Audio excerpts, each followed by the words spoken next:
Hi, I'm Nick Weiss, and today we're going to talk about right-hand techniques for fingerstyle bass playing. When you get started with this, you want to try to achieve the nicest, biggest, warmest tone possible.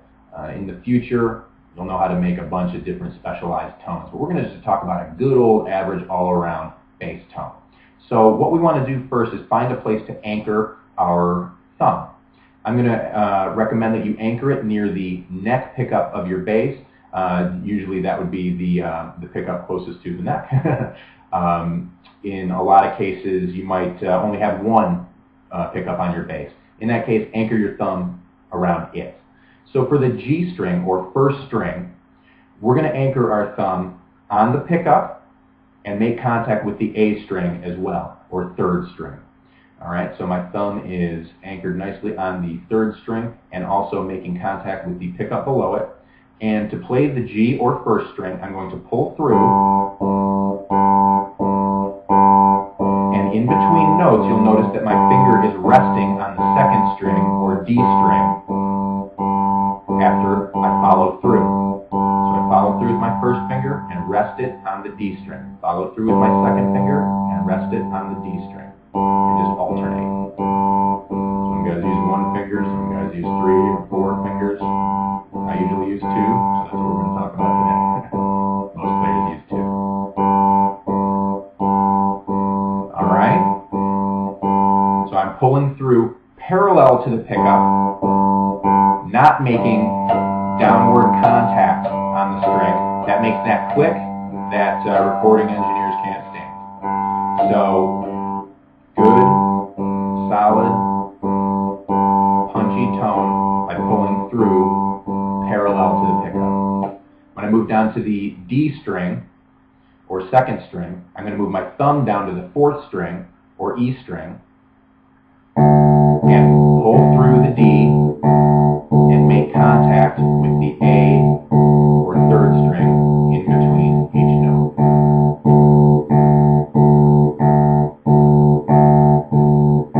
Again, pulling through parallel to the pickup and not hitting down on the string. Pulling through the string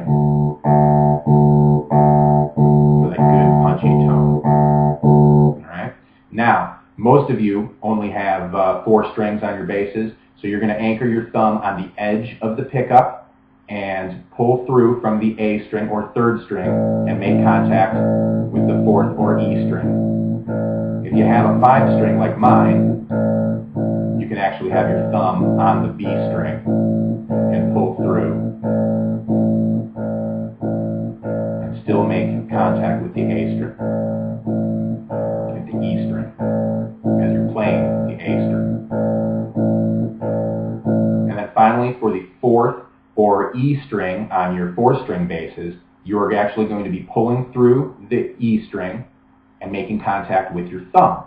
Now on my 5-string, I'm going to be making contact with the B string.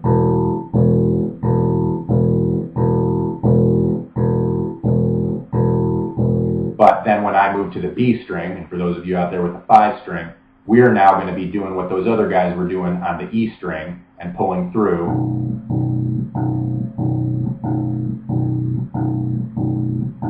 and making contact with our thumb.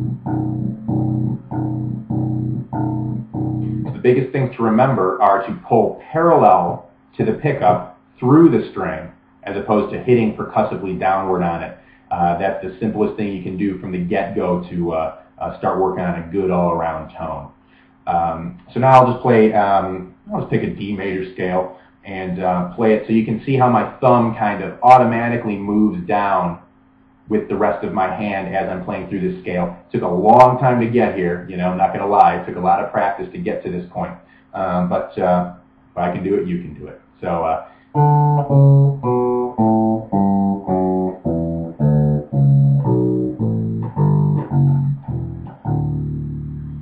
So as you can see, my thumb just kind of follows my hand as I move across the bass. And what that does is mute the strings below it, so it really creates a clean all-around sound. You only play one note at a time on a bass, so it better be a good one.